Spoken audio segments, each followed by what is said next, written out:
শেখ হাসিনা আসলেই ফিরবেন? এই প্রশ্নটি অনেকদিন ধরে আমরা করছি, প্রায় গত 2 বছর ধরেই করছি, কারণ নানান সময় তার প্রয়োজনীয়তা আমরা স্পষ্ট অনুভব করি যে তিনি থাকলে বোধহয় এখানে জিনিসটা ভালো হইতো। সর্বশেষ যে আলোচনাটি তুঙ্গে, যে আমেরিকার কাছে আসলে কি কি জিনিস আমাদের দেশের বরাদ্দ করে দেওয়া হয়েছে, এটা কি আসলে দেশ বিক্রি করা হয়েছে নাকি ভিক্ষা দেওয়া হয়েছে আমাদের দেশকে, এখন সেটাই প্রশ্ন। যা দেওয়ার তো হয়ে গেছে। শেখ হাসিনা নিজে তার কয়েকটি ইন্টারভিউতে তার মুখ থেকে শুনেছি তিনি ফিরবেন। এখন এইটা, এই কথা আগেও তিনি বলেছেন, এখন স্পেসিফিক 6 মাস বা এরকম একটা সময়ের মধ্যে ঢুকবেন বলে ধারণা করা হচ্ছে।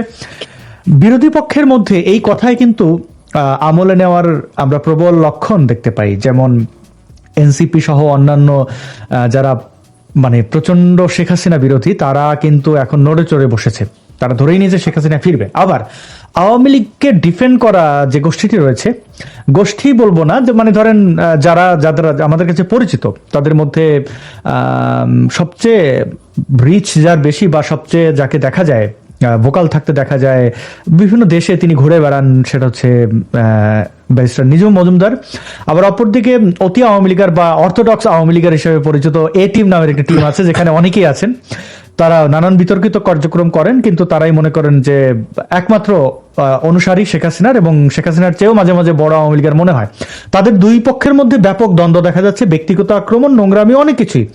এটাতে ধারণা করা হয় যে তারা উপলব্ধি করতে পারছে যে শেখ হাসিনা আসলেই এখন ফিরছে। যেহেতু শেখ হাসিনা ফিরবে, তাই ক্ষমতার দম্ভ দেখানো যে আমি নেত্রীর জন্য কি কি করেছি, এইরকম একটা অভ্যন্তরীণ নেই যে স্বার্থের সংঘাত বলে অনেকে ধারণা করছেন। সব মিলিয়ে আপনার কি মনে হয় শেখ হাসিনার ব্যাপারে? আপনি কি মনে করেন, তিনি কি ফিরবেনই নাকি এমনি বলার জন্য? আপনাকে ধন্যবাদ। আপনি কয়েকটা প্রসঙ্গ এনেছেন। একটা হলো, 1 নম্বর প্রসঙ্গ হলো শেখ হাসিনা কি ফিরছেন। 2 নম্বর হলো শেখ হাসিনা ফেরাকে নিয়ে একটা গ্রুপ বা কয়েকটা গ্রুপ একে অপরের সাথে দ্বন্দ্বে লিপ্ত হয়েছে। 3 নম্বর হলো দেশে ধরেন শেখ হাসিনা বিরোধীরাও কিন্তু বিভিন্ন রকম কথা বলছে। এটা হলো 3টা বিষয়। তো 3টা বিষয়ের মধ্যে আমি প্রথমটার উত্তর যেটা বললেন যে শেখ হাসিনা ফিরছে কিনা, এটা প্রথমে না দিয়ে একটা একদম শেষে বলছি। তো এই জন্য বলছি যে আগে এইটাকে ঘিরে যে দ্বন্দ্বগুলি হচ্ছে, ওইটার আসলে অবস্থানটা কি, ওইটা হইলে এইটার উত্তরটা এমনি পাওয়া যায়। সেটা হলো, দেখেন এইটা পুরোটাই অনলাইন লড়াই চলতেছে, এটা আপনি নিশ্চয়ই দেখতে পাচ্ছেন। এটা প্রবলেমটা হলো অনলাইন লড়াইটা কেন হচ্ছে। প্রথমত অনলাইন এখন তো অবশ্যই শক্তিশালী একটা প্ল্যাটফর্ম, যে প্ল্যাটফর্মটাতে আপনি নেতৃত্বের লড়াই থেকে শুরু করে বুদ্ধির লড়াই থেকে শুরু করে সব লড়াই চলতে পারে। এটা এই অনলাইন প্ল্যাটফর্মে লড়াই চলতে পারে। তো কিন্তু কথা হচ্ছে যে কারা লড়াই করছেন, তারা কি শুধু অনলাইন যোদ্ধা, নাকি অনলাইন আওয়ামী লীগার, নাকি ওনারা ট্র্যাডিশনাল আওয়ামী লীগার, নাকি কাঠামো, মানে আওয়ামী লীগের যে নেতৃত্বের কাঠামো আছে সে প্র্যাকটিক্যাল কাঠামোর কোনো আসলে ওনারা আছেন কিনা, নাই। আপনি যদি খুঁজে দেখেন যারা এই লড়াইয়ে লিপ্ত হয়েছে, আপনি যাদের কার পক্ষে নেওয়ার দরকার নেই আমাদের, কিন্তু প্রত্যেকেরই আপনি যদি দেখেন এদের কিন্তু অবস্থানগত যে আওয়ামী লীগের যে ট্র্যাডিশনাল যে লিডারশিপ, সেই লিডারশিপ এদের কোনো জায়গা নেই। আবার এই গ্রুপগুলোই বিভিন্ন জন বিভিন্নভাবে ট্র্যাডিশনাল লিডারশিপের একটা গ্রুপের বিলং করে। দেখেন, আপনি দেখবেন একটা গ্রুপ অমুককে সমর্থন করছে, আরেকজন সমর্থন করছে আরেকটা গ্রুপ, মানে তারা কিন্তু ট্র্যাডিশনাল লিডারশিপকে সমর্থন অসমর্থন নিয়ে কিন্তু তাদের এই অনলাইন পরিচিতি তৈরি হয়েছে। সো ওরা আসলে কি আপনার কাছে মনে হয় লিডার? আমার তো মনে হয় না ওরা মানে আওয়ামী লীগের ট্র্যাডিশনাল লিডারশিপের কোনো জায়গায় তারা আছে অনলাইন লিডারশিপে। সো অনলাইন লিডারশিপে এরা মারামারি করতেছে। আমার ধারণা তাদের তথ্যগত বিভ্রাট আছে, তথ্যগত প্রবলেম আছে, এবং কেউ দাবি করেন তারা শেখ হাসিনা খুব ঘনিষ্ঠ, আরেক দল দাবি করেন তারা ঘনিষ্ঠ। আসলে কারা ঘনিষ্ঠ কিন্তু ক্লিয়ার না আমাদের কাছে, আমাদের ক্লিয়ার নেই জন্য আসলে শেখ হাসিনার তথ্যটা কার কাছে আসে বা শেখ হাসিনা আসলে কার সাথে কথা বলেন। আমরা কিন্তু এখানে অনলাইন যোদ্ধাদের মধ্যে দেখতে পাই যে প্রত্যেকটা গ্রুপে কিন্তু শেখ হাসিনার সাথে কথা বলেন, শেখ হাসিনার তার ঘনিষ্ঠতা, শেখ হাসিনা এগুলো দাবি করতেছেন, কিন্তু বাট পুরোটাই কিন্তু দাবি। শেখ হাসিনা এখন মতো কাউকে কিন্তু টিক চিহ্ন দেন নাই যে আমি অমুককে টিক চিহ্ন দিলাম, উহা আমার প্রতিনিধি। তিনি কিন্তু সবারই দেখতেছেন। সবাই মানে খলুই বলে আমাদের নোয়াখালী ভাষায়, বুঝছেন? খলুইয়ের মধ্যে যখন অনেকগুলো কই মাছ থাকে, কই মাছগুলো একে অপরের কিন্তু কামড়ায়, মানে কামড়া মানে কাটা দিয়ে ছিদ্র করে ফেলে। আর যে শিং মাছও থাকে দেখবেন যে শিং মাছ একে অপরের ঘাই দেয় আমাদের দেশে। শেখ হাসিনার কলইর মধ্যে অনেকগুলো মাছ আছে, দ্যাট ইজ ফর শিওর। এদের মধ্যে মারামারি আছে, এরা মারামারি কে 1 নম্বর যাবে, কে 2 নম্বর যাবে, কে 3 নম্বর, এরা পরবর্তীতে ডিসাইড হবে। বাট এটা প্রমাণিত শেখ হাসিনার কলইর মধ্যে অনেকগুলো মাছ আছে।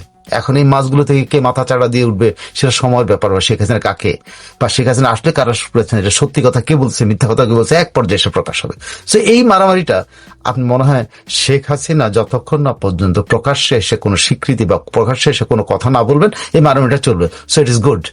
এই মারামারিটা চললে একটা জিনিস পরিষ্কার, আওয়ামী লীগের অনেকগুলো লোক কিন্তু এখন আস্তে আস্তে একে অপরের সাথে করতেছে, ইন্টারাকশন আসছে। একদিন পর্যন্ত কিন্তু বিচ্ছিন্ন ছিল, একে অপরকে ঘৃণা করতো, একে অপরে করতো, একে অপরে দেখতে পারতো না, একে অপরের সাথে সেই জায়গা থেকে কিন্তু একটা জায়গায় তারা এসছে, এরকম এখন মারামারি করতেছে। সো এইটা ইজ এ পজিটিভ সাইন যে পলিটিক্সে এগুলো হলো মানে গুরুত্বপূর্ণ, যে সব ধরনের মানুষকে আপনি একটা জায়গায় জড়ো করেন, তার ওখানে ঝগড়া করুক। ওই ঝগড়া করার মধ্যে দিয়ে কিন্তু একে অপরের উপরে আধিপত্য বিস্তার করবে, একে অপরকে নিচে ফেলাবে, একে অপরতে লিডারশিপ তৈরি হবে। সো লিডারশিপ তৈরি হওয়ার প্রক্রিয়া শুরু হয়েছে। আপনি বুঝতে পারছেন, আমি প্রথমটা দিয়ে বুঝতে চাচ্ছি যে শেখ হাসিনা প্রাসঙ্গিক হয়েছেন এবং তাকে ঘিরে একদল লোক তার কাছে যাওয়ার জন্য, কয়েক দল লোক তার কাছে যাওয়ার জন্য কিন্তু নাড়াই করতেছে। এটা থেকে ওই মোষের নাড়াই বলেন আর গরুর নাড়াই বলেন, এই নাড়াই চলতেছে। তো নাড়াইয়ের মধ্যে কিন্তু 2টা গরু কিন্তু আছে। তো এই গরুগুলো থাকুক, এই গরুগুলো নাড়াই করতে থাকবেন। শেখ হাসিনা কোন গরুটা বাছাই করে নেবেন, কোন বলদ বাছাই করবেন, কোন গাভী বাছাই করবেন, শেখ হাসিনার ব্যাপার। তো তারা ফাইট করছে, ইজ গুড। যে প্রাসঙ্গিক হয়েছে, আওয়ামী লীগের লোকগুলি জড়ো হচ্ছে, একে অপরের সাথে ইন্টারাকশন করছে। এরা এখন থেকে একে অপরে দূরে নাই, কিন্তু গালি দিলেও কাছে আছে। শালাকে গালি দিতে হলে শালাও তো বলতে হয়, তার কাছে যেতে বলতে হয়, কানের কাছে। এরা কানের কাছাকাছি গেছে, মুখোমুখি হচ্ছে। গুড গুড শেখ হাসিনার জন্য, গুড আওয়ামী লীগের জন্য, গুড ফর অল বাংলাদেশে যারা বাংলাদেশের মুক্তিযুদ্ধের পক্ষে আছে, তারা কিন্তু মত পার্থক্য হচ্ছে, ঝগড়া হচ্ছে। আমি কিন্তু গুড সাইন দেখি, এবং আমি মনে করি এর মাধ্যমে শেখ হাসিনার ফিরে আসাটা আরো আরো আরো প্রাসঙ্গিক হবে। নেতা তৈরি হোক পরে, এটা হলো একটা জায়গা বললাম। 2 নম্বর হলো আমি যেটা বলছি যে 3 নম্বরের উত্তর, মানে 1 নম্বরের উত্তর দেওয়ার আগে 2 নম্বরটা উত্তর দেয়। 2 নম্বর হলো যে বাংলাদেশে আপনি দেখেন এনসিপি একরকম কথা বলতেছে, সরকার একরকম কথা বলতেছে, জামাত একরকম কথা বলতেছে, মানে বিএনপি একরকম, সরকারের বাদে বিএনপি একরকম কথা বলতেছে। শেখ হাসিনা যখনই বলছেন ফিরে আসবেন, আপনি 3-4টা মত পেয়ে যাবেন। কিন্তু এক, এনসিপি বলতেছে শেখ হাসিনা আনলেই তাকে ফাঁসিতে ঝুলাইতে হবে, কারণ তারা শেখ হাসিনাকে একমাত্র শত্রু মনে করে, তার উপর ঝুলাইতে হবে। কিন্তু সরকার কি বলতেছে? সরকার বলতেছে, সরকারের 2টা অর্গান, একটা হলো উপদেষ্টা অর্গান, একটা হলো মন্ত্রী অর্গান। হ্যাঁ, উপদেষ্টা অর্গান বলতেছে ওনাকে নাকি এক্সট্রা জুডিশিয়াল কোনো আচরণ ওনার সাথে করা হবে না। এক্সট্রা জুডিশিয়াল বলতে আপনি কি বুঝান? আমাদের দেশে যে এক্সট্রা জুডিশিয়াল বুঝায় সেটা হলো মানুষকে হত্যা করা, মানে বিনা বিচারে হত্যা করে ফেলানো, গুম করা, খুন করা, এবং তাকে তার উপরে একটা অত্যাচার। তো এক্সট্রা জুডিশিয়াল ওনারা করবেন না, এইটা বলছেন। আমি জানি না কোন প্রেক্ষাপটে উনি কথাটা বলতে পারেন, কারণ কথা বলতে পারেন কিনা এটাও কিন্তু সন্দেহ আছে। কারণ extra judicial is a different thing, সেটা কিন্তু আপনি আইনের বহির্ভূত কথা বলছেন। তার মানে সরকার কি আইন বহির্ভূত কাজ করে? শেখ হাসিনার প্রতি করবে না, বাকিদের প্রতি করতেছেন, এটাও কিন্তু সন্দেহ আছে।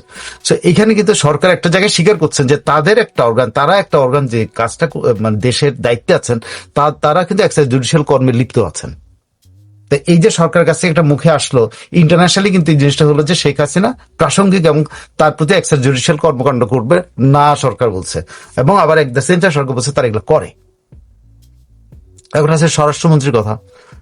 স্বরাষ্ট্রমন্ত্রী কি বলছেন? উনি কিন্তু স্বরাষ্ট্রমন্ত্রী, উনি পররাষ্ট্রমন্ত্রীও না, উনি কি বলে মানে আইনমন্ত্রীও না। অথচ যখন বললেন শেখ হাসিনা বললেন যে নিয়ে আসবেন, উনি হঠাৎ করে বেরিয়ে এসে, উনি ছিলেন গর্তের ভিতরে, গর্ত থেকে বাইরে এসে উনি বললেন যে শেখ হাসিনাকে তো আমরা আইনি ভাবেই চেয়েছি। উনি কে চেয়েছেন? আগে সরকার চেয়েছে। সেটা কি দিয়ে চেয়েছে? তহিদ হোসেন সাহেবের সাথে কথা বললে আপনি কথা শুনলেই বুঝতে পারেন। তহিদ হোসেন সাহেব কয়েকদিন আগে একটা ইন্টারভিউতে বলছেন আমরা ওনার জন্য একটা নোট বারবার পাঠিয়েছি। তো তাকে প্রশ্ন করতে জিজ্ঞেস করছে, তো আপনার কি উত্তর আশা করছে? আমরা কি উত্তর চেয়েছি? মানে সরকার, তখনকার সরকার জানতো যে তারা উত্তর পাবে না, এই জন্য চিঠি দিয়েছে। সে একটা নোট বারবার পাঠিয়েছে। নোট বারবার কি আইনি কোনো পথ? এটা আইনি পথ না। এক। 2 নম্বর হলো স্বরাষ্ট্রমন্ত্রী কে এখানে এই কথা বলার? শেখ হাসিনা দেশে নাই, উনি তো তার আওতায় না। উনি দেশে আসলে তার আওতায় আসবেন, তার আগ পর্যন্ত উনি পররাষ্ট্র মন্ত্রণালয়ের আওতায় এবং আইন মন্ত্রণালয়ের আওতায়। খেয়াল করে দেখেন, আইন মন্ত্রণালয় এখানে কিছু বড় নেই, পররাষ্ট্র মন্ত্রণালয় কিছু বড় নেই। ওদিকে পররাষ্ট্র উপদেষ্টা বলছেন তারা শুধুমাত্র একটা নোরবাট বারবার দেওয়া ছাড়া আর কিছু করেন নাই। তো সরকারের মধ্যে কিন্তু একটা ক্যাওস আছে।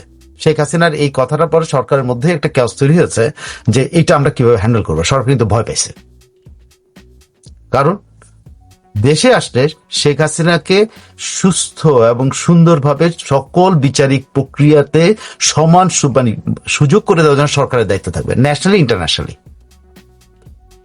ঠিক আছে, তো এখানে কিন্তু সরকারের কাছে উনি প্রচন্ড রকম প্রাসঙ্গিক হয়ে গেছেন। সরকার কিন্তু ভয় পেয়েছে যে শেখ হাসিনা ফেরত আসলে আমরা কিভাবে তাকে হ্যান্ডেল করবো, এবং হ্যান্ডেল করতে গিয়ে দেখা গেল যে কথা বলার কথা না সে কথা বলতেছে, যে স্বরাষ্ট্র মন্ত্রণালয় উনি আওতাই নেই, উনি এখন আর দেশে ওনার কে করবে। পররাষ্ট্র মন্ত্রণালয় উনি দায়িত্বে আছেন, পররাষ্ট্র মন্ত্রণালয় কোনো কথা বলে না, এবং আইন মন্ত্রণালয় কোনো কথা বলেনি। সেখানে দেখেন এটা একটা ইয়ে।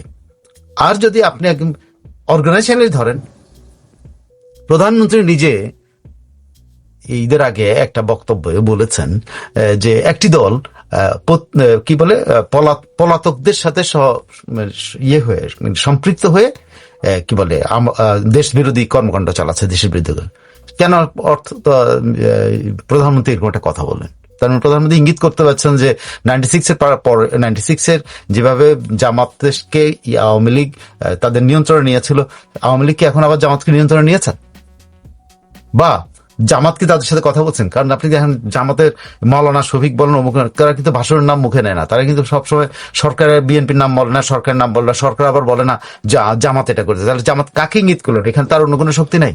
কেন এনসিপির আওয়ামী লীগ পারলে কচু কাটা করবে। এনসিপির সাথে আওয়ামী লীগের কিন্তু কোনোদিন কিছু হবে না। যেমন জাসদের সাথে আওয়ামী লীগের কোনোদিন সম্পর্ক হয়নি প্রথম থেকে, জাসদ ছিল আওয়ামী লীগের কাছে শত্রু, তো এনসিপি তো আওয়ামী লীগের শত্রু। এনসিপি উনি ইঙ্গিত করেন। আর এনসিপি একটা ক্ষুদ্র, এটা পিপি লীগের মতো অবস্থা দাঁড়িয়েছে, বা ডানা ভাঙ্গা তেলা পোকার মতো অবস্থা দাঁড়াচ্ছে, বা ডানা ভাঙ্গা কি যেন আরো কতগুলো উলুনি মুলুনি আছে এগুলোর মতো, ওরা মাটিতে এখন গড়াগড়ি খাচ্ছে। তো এর সাথে তো প্রধানমন্ত্রী ইঙ্গিত করার কথা না। প্রধানমন্ত্রী ইঙ্গিত করছেন জামাতকে, তার 96 এর কথা হলো। সো এখানে কিন্তু প্রধানমন্ত্রী একটা ইঙ্গিত যে আওয়ামী লীগ কোনো না কোনো ভাবে কারোর সাথে যোগাযোগ করছেন, এটা তাদের কাছে তথ্য আছে। সো আপনি পুরো বিষয়টা যদি আপনি ধরেন, শেখ হাসিনা ফেরাটা এখন সময়ের ব্যাপার যদি বলেন, আমি বলবো সময়ের ব্যাপার না, আমি বলবো শেখ হাসিনা প্রাসঙ্গিক হয়েছে, প্রচন্ড রকমের প্রাসঙ্গিক হয়েছেন। উনি না এসেও কিন্তু উপস্থিত হয়ে গেছেন। সো উনি শারীরিকভাবে দেশে আসুন বা না আসুন, শেখ হাসিনা কিন্তু মানে অবয়ব কিন্তু সবার চোখের মধ্যে এখন শেখ হাসিনাকে দেখতে পাচ্ছে। প্রধানমন্ত্রী দেখতে পাচ্ছেন, জামাত দেখতে পাচ্ছে, এনসিপি দেখতে পাচ্ছে, আপনার স্বরাষ্ট্রমন্ত্রী দেখতে পাচ্ছেন, সবাই দেখতে পাচ্ছে। তো শেখ হাসিনা না বললেও কিন্তু আওয়ামী লীগ কিন্তু শুধু প্রাসঙ্গিক না, আওয়ামী লীগ মাঠে বিরাজ করছে। আবার একদিকে দেখেন, এবার আওয়ামী লীগের প্রসঙ্গে যদি আসেন, আওয়ামী লীগ কিন্তু অনেক অনেক অনেক বেশি অ্যাক্টিভ হয়েছে দেশে। এই ঈদের দিনও কিন্তু মিছিল হয়েছে। ঠিক আছে, ধানমন্ডি 32 নম্বরে কিন্তু তারা খিচুড়ি খাওয়ানোর চেষ্টা করছিল। তারা কিন্তু প্রাসঙ্গিক হচ্ছে। এই অর্থে শেখ হাসিনা ফিরবেন কোন টাইম বায়ের মধ্যে না দিয়ে, শেখ হাসিনা কিন্তু আওয়ামী লীগ কিন্তু বিএনপির মনে ফিরে আসছে, মনে ফিরে আসে না, জোরে সোরে বিএনপির মনের মধ্যে ফিরে আসছে। এনসিপি তো সেই মনের মধ্যে ফিরে আসে। এখন ওই যে ভূত মনে আছে, স্বপ্নের মধ্যে ভূত দেখলে যেমন দৌড়াইতে থাকে, যেরকম আপনি নিশ্চয়ই স্বপ্ন দেখছেন এরকম ভূত বা জিন তাড়া করতেছে। এনসিপি কিন্তু আওয়ামী লীগের ভূত এবং জিন তাড়া করতেছে, সরকারকে তাড়া করতেছে, জামাতকে তাড়া করতেছে, সবাই তাড়া করছে। এবং আওয়ামী লীগের মধ্যে সবাই কিন্তু শেখ হাসিনা দেখতে পাচ্ছেন যে শি ইজ প্র্যাকটিক্যাল, তার কথাটা প্র্যাকটিক্যাল।